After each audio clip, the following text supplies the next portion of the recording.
मानवीय करुणा की दिव्य चमक।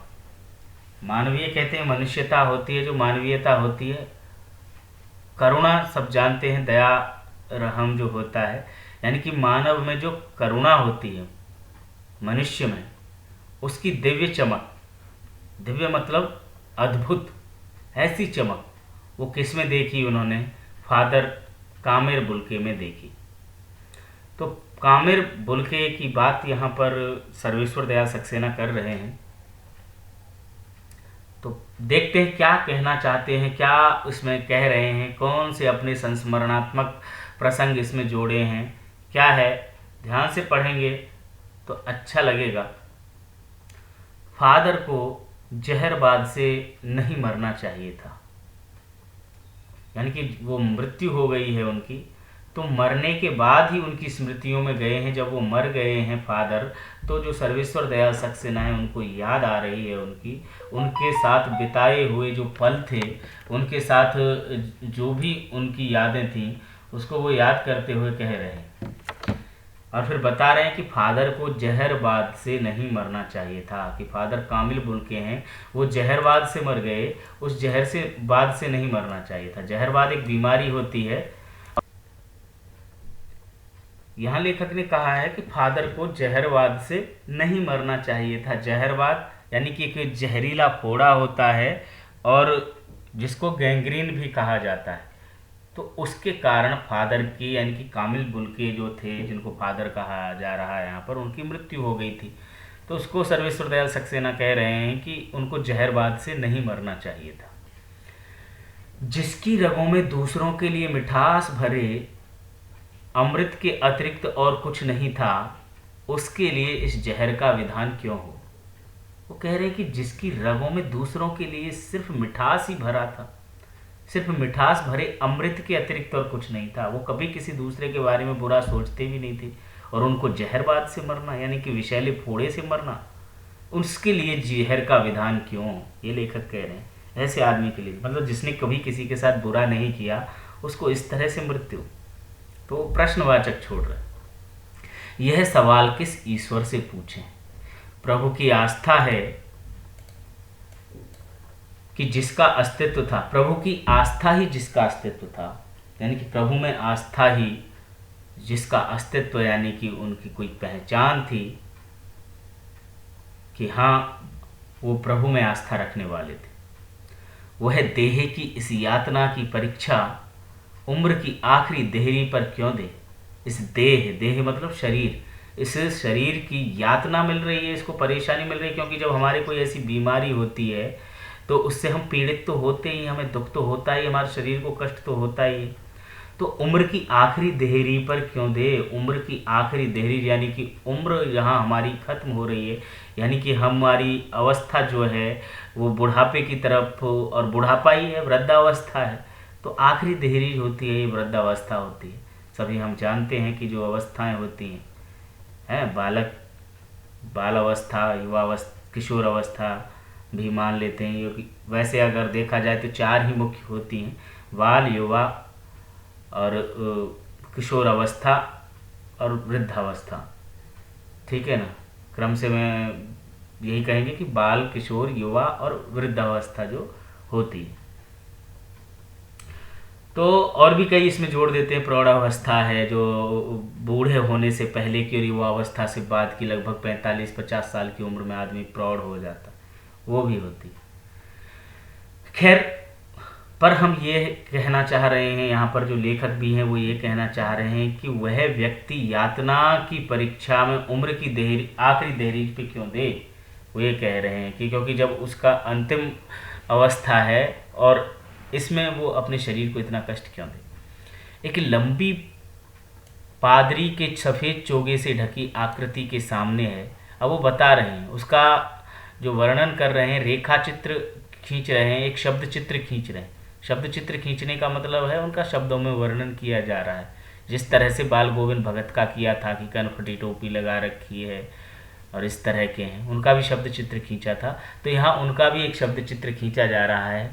क्या है? एक लंबी दाढ़ी, लंबी पादरी के सफ़ेद चोगे से ढकी आकृति। लंबी यानी कि वो लंबे हैं, कद उनका अच्छा है, लंबाई अच्छी है, सफ़ेद चोगे से ढकी आकृति है। सफ़ेद चोगा यानी कि जिस तरह से फादर जो क्रिश्चियन के जो होते हैं, देखे होंगे चर्च में जो होते हैं, वो जो पहन करके रखते हैं, तो उससे ढकी आकृति है।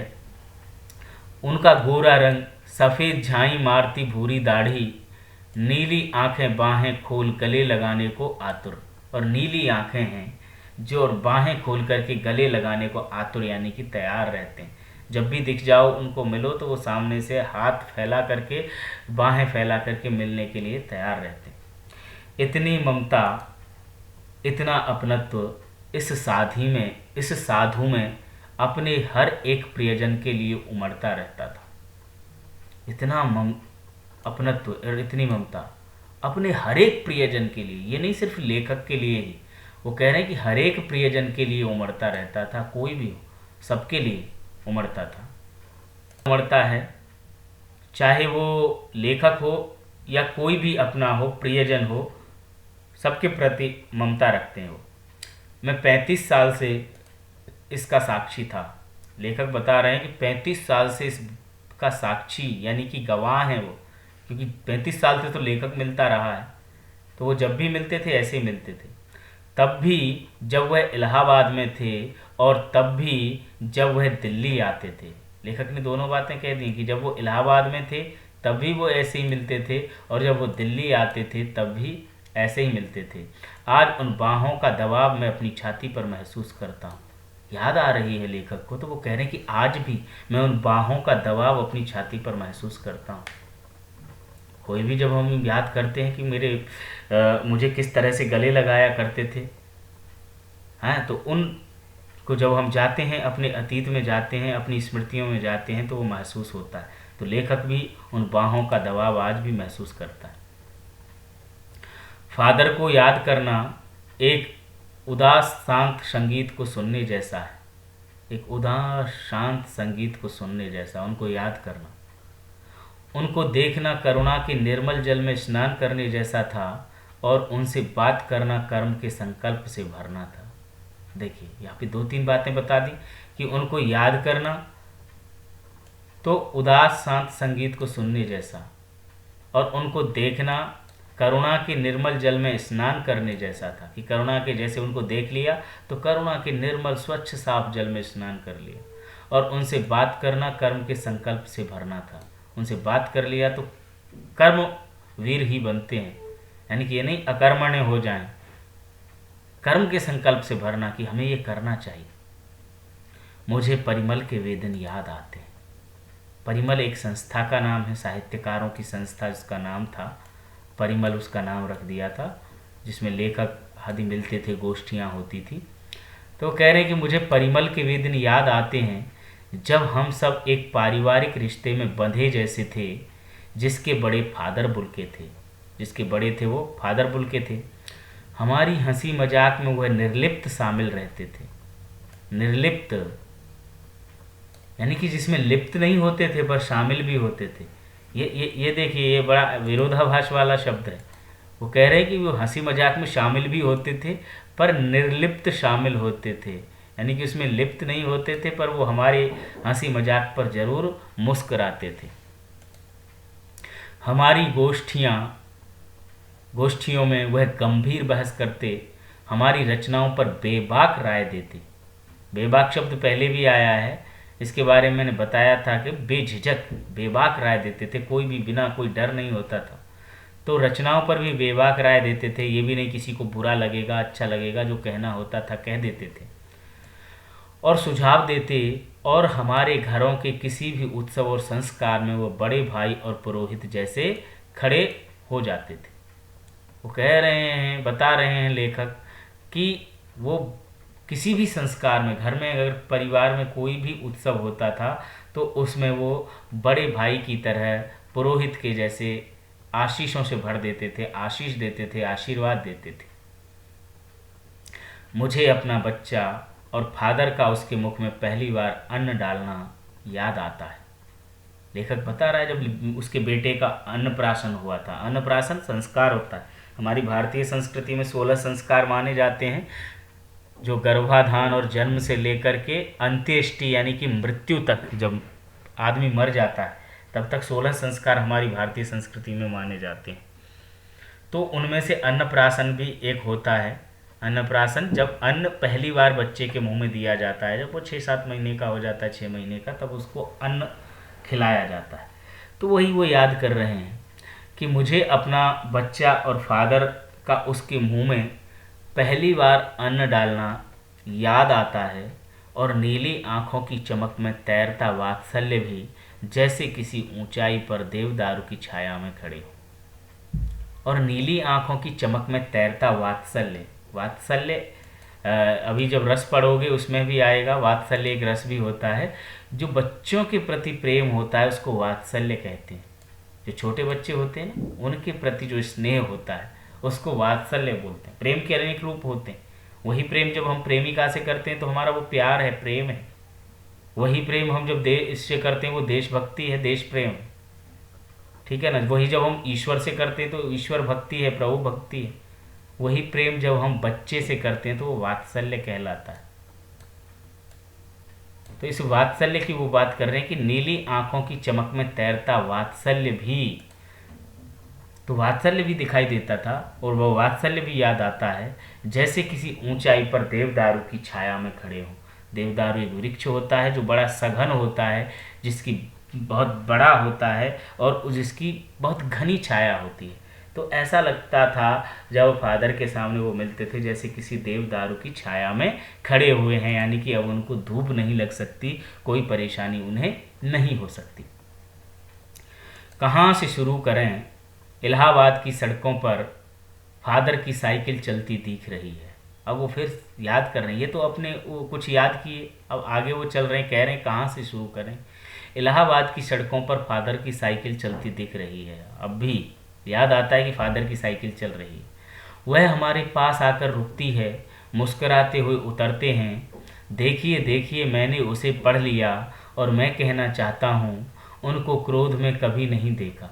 यानी कि ये एक यादें बता रहे हैं कि उनकी साइकिल चलती दिख रही है, हमारे पास आकर रुकती है, मुस्कुराते हैं, उतरते हैं और बोलते हैं देखिए देखिए मैंने उसे पढ़ लिया। पढ़ लिया मतलब कुछ कहानी, कुछ किताब, कुछ कविता जिसके बारे में वो बता रहे हैं कि मैंने उसको पढ़ लिया है और मैं कहना चाहता हूँ।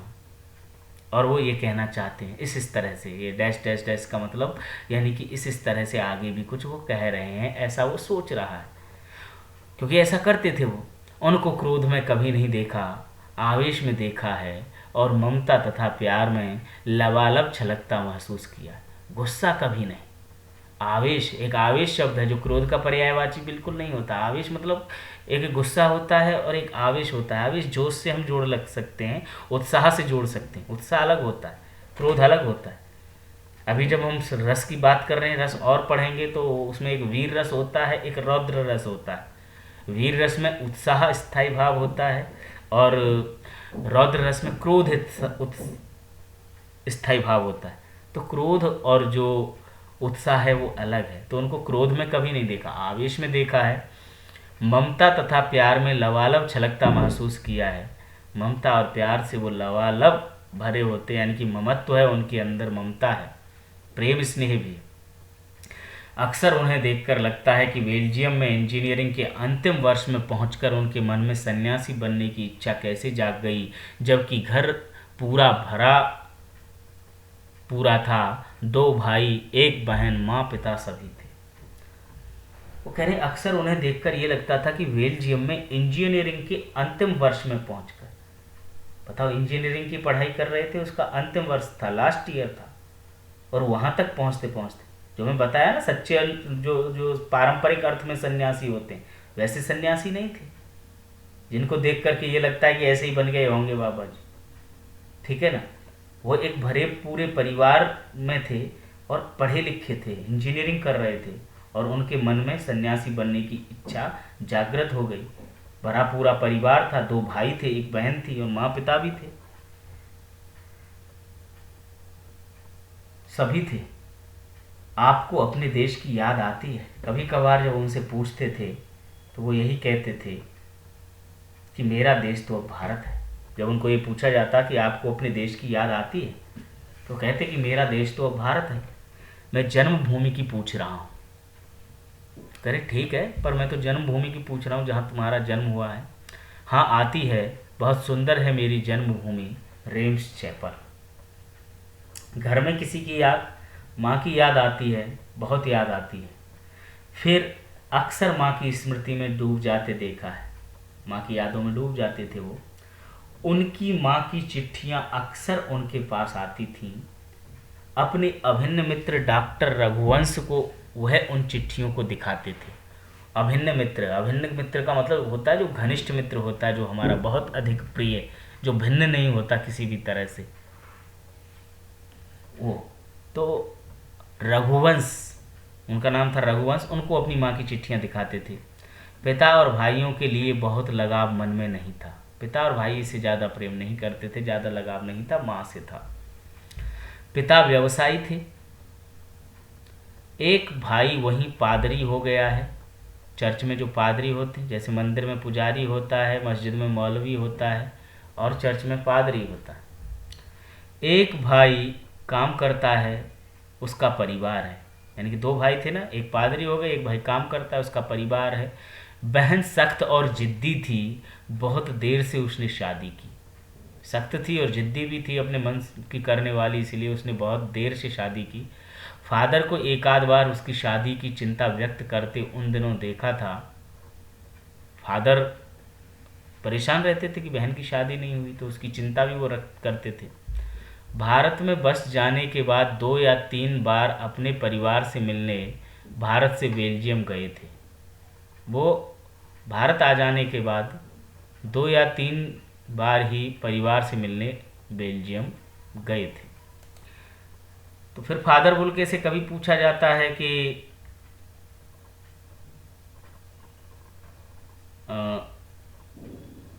इस तरह से कि आपको याद आती है या नहीं, तो इस तरह के जवाब उन्हें मिलते हैं। तो एक फिर वो कह रहे हैं कि लेकिन मैं तो सन्यासी हूँ, वो कह रहे हैं मैं तो सन्यासी हूँ, आप सब छोड़कर क्यों चले आए। उनसे प्रश्न किया कि आपका जब सब कुछ था तो इनको छोड़कर के क्यों चले आए। तो वो कहते हैं प्रभु की इच्छा थी। वह बालकों की सरलता से मुस्करा कर कहते, माँ ने बचपन में ही घोषित कर दिया था कि लड़का हाथ से गया। वो कह रहे हैं कि ऐसा होता है ना कई बार, जब बच्चा शरारत ज़्यादा करता है बहुत, कि ये तो हाथ के नीचे से निकल गया, हाथ से निकल गया, यानी कि बात ही नहीं मानता। तो कह रही माँ ने पहले ही घोषणा कर दी थी कि बच्चा हाथ के नीचे से गया। सचमुच इंजीनियरिंग के अंतिम वर्ष की पढ़ाई छोड़ फादर बुल्के सन्यासी होने जब धर्म गुरु के पास गए और कहा कि मैं सन्यास लेना चाहता हूँ, तथा एक शर्त रखी। उन्होंने शर्त भी रखी सन्यास लेते समय, क्योंकि सन्यास लेते समय सन्यास चाहने वाला शर्त रख सकता है, यानी कि जो सन्यास ले रहा है वो कोई शर्त रख सकता है। तो फादर बुल्के ने शर्त रखी कि मैं भारत जाऊंगा। उन्होंने पहले ही शर्त रख दी थी कि मुझे भारत जाना है सन्यास धारण करके। तो वो पूछ रहे हैं कि भारत जाने की बात क्यों उठी, कि भारत ही क्यों जाना चाहते थे। नहीं जानता, बस मन में यह था। उनकी शर्त मान ली गई और वह भारत आ गए। पहले जिसेट संघ में 2 साल पादरियों के बीच धर्माचार्य की पढ़ाई की। जिसेट संघ ये उनका होता है ईसाइयों का, तो उसमें पादरियों के बीच धर्माचार की, यानी कि जो धर्म कर्म है, धर्म की बातें, जो धार्मिक पुस्तकें होती हैं उसकी पढ़ाई की। फिर 9-10 वर्ष दार्जिलिंग में पढ़ते रहे, दार्जिलिंग में पढ़े। फिर कलकत्ता यानी कि कोलकाता से बीए किया और फिर इलाहाबाद से एमए। कोलकाता से बीए किया और इलाहाबाद से एमए किया। उन दिनों डॉक्टर धीरेन्द्र वर्मा हिंदी विभाग के अध्यक्ष थे। धीरेन्द्र वर्मा ये हिंदी विभाग के अध्यक्ष हुआ करते थे। शोध प्रबंध प्रयाग विश्वविद्यालय के हिंदी विभाग में रहकर किया। शोध प्रबंध यानी कि ये होता है कि जो हम थीसिस लिखते हैं पीएचडी में, उसको शोध प्रबंध बोला जाता है। थीसिस का नाम हिंदी में शोध प्रबंध है।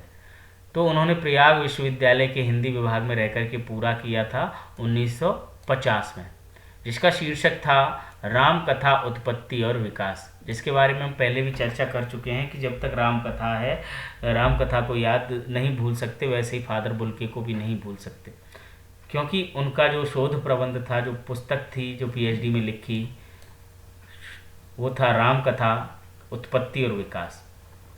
परिमल में उसके अध्याय पढ़े गए। परिमल जैसे कि एक संस्था के नाम मैंने बताया, साहित्यिक संस्था जिसमें गोष्ठियाँ हुआ करती थी, तो उसके कुछ अध्याय वहाँ पढ़े गए, कुछ पाठों को पढ़ा।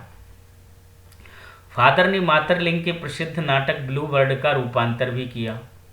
फादर ने मातरलिंग का एक नाटक है ब्लू बर्ड, उसका हिंदी रूपांतर किया नील पंछी के नाम से। बाद में वह सेंट जेवियर्स कॉलेज रांची में हिंदी तथा संस्कृत विभाग के विभागाध्यक्ष हो गए और यहीं उन्होंने अपना प्रसिद्ध अंग्रेजी हिंदी कोश तैयार किया और बाइबल का भी अनुवाद किया। वो सेंट जेवियर्स कॉलेज रांची में हिंदी तथा संस्कृत विभाग के विभागाध्यक्ष चुने गए।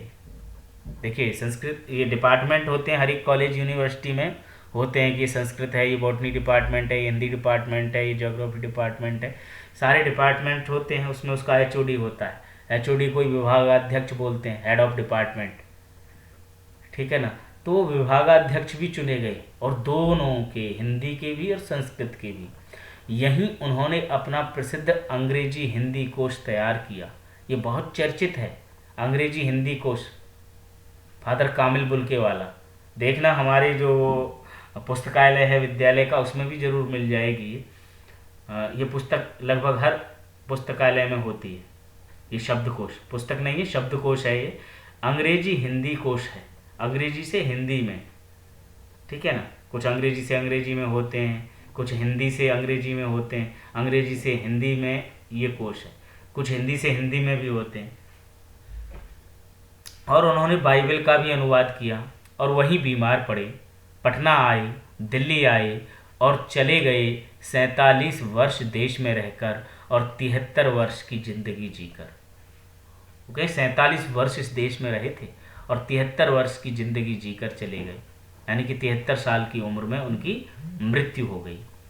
फादर बुल्के संकल्प से सन्यासी थे। कभी कभी लगता है वह मन से सन्यासी नहीं थे। मन से सन्यासी, मन क्या होता है? मन से सन्यासी वही माना जाता है जिसको प्यार, प्रेम, इन सब चीज़ों में जो नहीं पड़ता है कि क्या परिवार, क्या मित्र, क्या दोस्त, किसी के साथ में भी किसी तरह से रहना, बहन की चिंता, माँ से लगा, तो कह रहे मन से सन्यासी नहीं थे। यानी कि ऐसे सन्यासी थे तो मन उनका जरूर इन रिश्तों में, इन संबंधों में उलझता रहता था, इनसे जुड़ा रहता था, क्योंकि वो रिश्ता बनाते थे तो तोड़ते नहीं थे। रिश्ता एक बार बना लेते थे तो फिर तोड़ते नहीं थे। किसी से मिल लिए, मुलाकात हो गई, तो ऐसा नहीं कि जैसे सन्यासी लोगों का कोई मतलब नहीं, एक बार मिल लिए, उन्हें पता भी नहीं कि कौन मिला, क्या है, कुछ नहीं, उन्हें कोई मोह माया से वो दूर रहते। पर वो संकल्प से सन्यासी थे, मन से नहीं थे, ऐसा वो कह रहे हैं। रिश्ता बनाते थे, तोड़ते नहीं थे। 10 साल बाद मिलने के बाद भी उसकी गंध महसूस होती थी। 10 साल यानी कि 10 सालों के बाद भी अगर वो मिलते तो उनकी वही गंध महसूस होती थी। यानी कि जिस तरह से उनका मन था, जिस तरह के वो थे संकल्प से सन्यासी, वैसे ही दिखाई देते थे। जब भी दिल्ली आते जरूर मिलते, खोज कर, समय निकाल कर, गर्मी सर्दी बरसात झेल कर मिलते। सर्वेश्वर दयाल सक्सेना कह रहे हैं कि जब भी वो दिल्ली आते थे तो वो जरूर मिल कर के जाते थे, खोजते भी थे, समय निकालते थे, गर्मी सर्दी बरसात झेल कर, कुछ भी हो, चाहे 2 मिनट के लिए ही हो। यह कौन सन्यासी करता है? बताओ, कोई सन्यासी किसी से ये करना चाहेगा कि भाई मुझे किसी से मिलना है? सन्यासी तो नहीं मिलना चाहेगा। इसीलिए कहा है कि वो शायद मन से सन्यासी नहीं थे, वो मिल कर के जाते थे, क्योंकि वो लेखक से बहुत स्नेह करते थे। उनकी चिंता हिंदी को राष्ट्रभाषा के रूप में देखने की थी। वो हिंदी को राष्ट्रभाषा के रूप में देखना चाहते थे। देखिए, विदेशी थे, ये उनका बहुत बड़ा काम था देश के लिए, भारत के लिए। बेल्जियम के थे, पर हिंदी को राष्ट्रभाषा के रूप में देखना चाहते थे। हर मंच से इसकी तकलीफ बयान करते, इसके लिए अकाट्य तर्क भी देते थे। अकाट्य तर्क मतलब जिसको कोई काट ना सके। बस इसी एक सवाल पर उन्हें झुंझलाते देखा है और हिंदी वालों द्वारा ही हिंदी की उपेक्षा पर दुख करते उन्हें पाया है। घर परिवार के बारे में, निजी दुख तकलीफ के बारे में पूछना उनका स्वभाव था और बड़े से बड़े दुख में उनके मुख से सांत्वना के जादू भरे 2 शब्द सुनना एक ऐसी रोशनी भर देता था जो किसी गहरी तपस्या से जन्मती है। यानी कि गहरी तपस्या के बाद कोई इस तरह से सांत्वना के जो एक रोशनी भर देता था, सांत्वना भरे शब्द, यानी कि जिससे धैर्य मिलता था, धीरज मिलता था। बड़े से बड़ा दुख चाहे किसी के पास में हो, पर वो दो शब्द सांत्वना के बोल देते थे तो बड़ा आराम मिलता था, राहत मिलती थी। लेकिन हर मौत दिखाती है जीवन को नई राह, क्योंकि सबकी मृत्यु होती है, तो हर मौत जीवन को नई राह दिखाती है। मुझे पत्नी और पुत्र की मृत्यु याद आ रही है। लेखक के भी पत्नी और पुत्र की मृत्यु अब हो चुकी है जब ये संस्मरण लिखा जा रहा है, यानी कि उसके बेटा और पत्नी नहीं। और फादर के शब्दों से झरली विरल शांति भी, और फादर के जो शब्द हैं वो भी उनसे विरल शांति झलक रही है। विरल का मतलब जो थोड़ी छिछली, सघन होता है, सघन का जो विलोम होता है वो विरल होता है, यानी कि कम। तो ऐसा लगता है कुछ शांति छलक रही। आज वह नहीं है, दिल्ली में बीमार रहे और पता नहीं चला। बाहें खोलकर इस बार उन्होंने गले नहीं लगाया। जब देखा तब वे बाहें दोनों हाथों की सूजी उंगलियों को उलझाए ताबूत में जिस्म पर पड़ी थी। जब देखा, क्योंकि मृत्यु हो गई तो वो देखने गए, क्योंकि मिल नहीं पाए थे। हाँ, तो जब वो गए उनसे मिलने तो देखा कि उनका जो जिस्म था वो ताबूत पे पड़ा है। ताबूत उस संदूक को बोला जाता है जो लकड़ी का बना होता है, जिसमें अंतिम संस्कार के लिए रखते हैं। वो ईसाई लोग रखते हैं, हमारे हिंदू धर्म में ये नहीं है।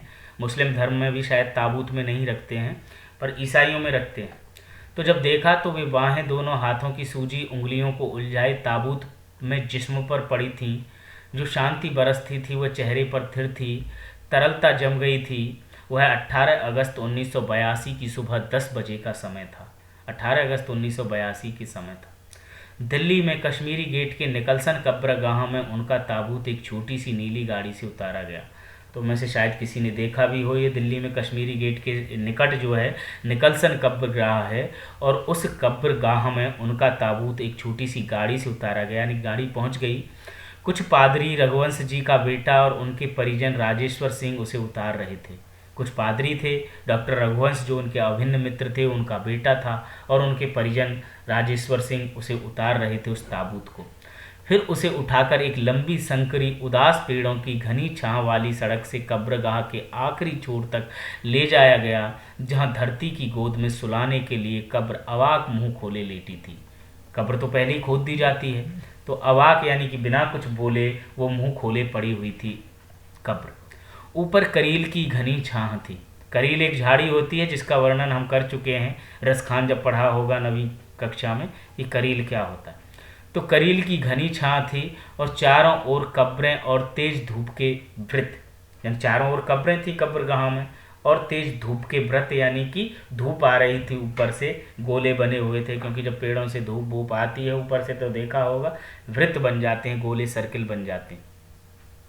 जैनेन्द्र कुमार, विजयेंद्र स्नातक, अजित कुमार, डॉक्टर निर्मला जैन और मसीही समुदाय के लोग, पादरीगण उनके बीच में गैरिक वसन पहने, गैरिक कहते हैं गेरुआ रंग का जो होता है। इलाहाबाद के प्रसिद्ध विज्ञान शिक्षक डॉक्टर सत्यप्रकाश और डॉक्टर रघुवंश भी अकेले उस संकरी सड़क की ठंडी उदासी में बहुत पहले से खामोश दुख की किन्हीं अपरिचित आहटों से दबे हुए थे, सिमट आए थे कब्र के चारों तरफ। फादर की देह पहले कब्र के ऊपर लिटाई गई। मसीही विधि से अंतिम संस्कार शुरू हुआ। जो ईसाइयों की जो विधि होती है उसको मसीही विधि कहते हैं, उससे उनका अंतिम संस्कार शुरू हुआ। रांची के फादर पास्कल तोयना के द्वारा, ये फादर ने कराया उनका अंतिम संस्कार, फादर पास्कल तोयना ने, और उन्होंने हिंदी में मसीही विधि से प्रार्थना की। फिर सेंट जेवियर्स के रेक्टर फादर पास्कल ने उनके जीवन और कर्म पर श्रद्धांजलि अर्पित करते हुए कहा, फादर बुल्के धरती में जा रहे हैं, इस धरती में ऐसे रत्न और पैदा हों। उन्होंने श्रद्धांजलि अर्पित करते हुए कहा कि फादर बुल्के धरती में समा रहे हैं, यानी कि मृत्यु हो गई, वो धरती में मिल रहे हैं, और इस धरती में ऐसे रत्न और पैदा हों। डॉक्टर सत्यप्रकाश ने भी अपनी श्रद्धांजलि में उनके अनुकरणीय जीवन को नमन किया। फिर देह कब्र में उतार दी गई, यानी कि उसको रख दिया गया देह को कब्र में। मैं नहीं जानता इस सन्यासी ने कभी सोचा था या नहीं कि उनकी मृत्यु पर कोई रोएगा, क्योंकि हम कोई नहीं सोचते कि हमारी मृत्यु के बाद कोई रोएगा या नहीं, वो सब हमारे कर्मों के ऊपर है। कोई व्यक्ति अगर मर जाता है तो मरने के बाद भी गाली खाता है कि अच्छा रहा। अभी विकास दुबे को देखो, एनकाउंटर में मार दिया गया, सब कोई कह रहा है बहुत बढ़िया रहा, मार दिया, ठीक है ना। पर कोई नहीं सोचता ये, तो मैं नहीं जानता, लेखक भी ये कह रहे हैं कि मैं नहीं जानता इस सन्यासी ने कभी सोचा था या नहीं कि उनकी मृत्यु पर कोई रोएगा, लेकिन उस क्षण रोने वालों की कमी नहीं थी, बहुत लोग थे रोने वाले। नम आँखों को गिनना स्याही फैलाना है, यानी कि रोने वालों की संख्या गिनने का मतलब स्याही फैलाना, यानी कि असंभव है। इस तरह हमारे बीच से वह चला गया जो हम में सबसे अधिक छायादार, फल फूल गंध से भरा और सबसे अलग, सबका होकर सबसे ऊंचाई पर मानवीय करुणा की दिव्य चमक में लहलहाता खड़ा था, जिसकी स्मृति हम सबके मन में जो निकट थे किसी यज्ञ की पवित्र आग की आँच की तरह आजीवन बनी रहेगी। मैं उस पवित्र ज्योति की याद में श्रद्धानत हूँ। वो कह रहे हैं कि उस पवित्र ज्योति की आग में आज भी श्रद्धा से झुका हुआ हूँ। श्रद्धानत का मतलब है श्रद्धा से नत हूँ, झुका हुआ हूँ, उनको श्रद्धा से आज भी स्मरण करता हूँ। ये थे फादर कामिल बुल्के।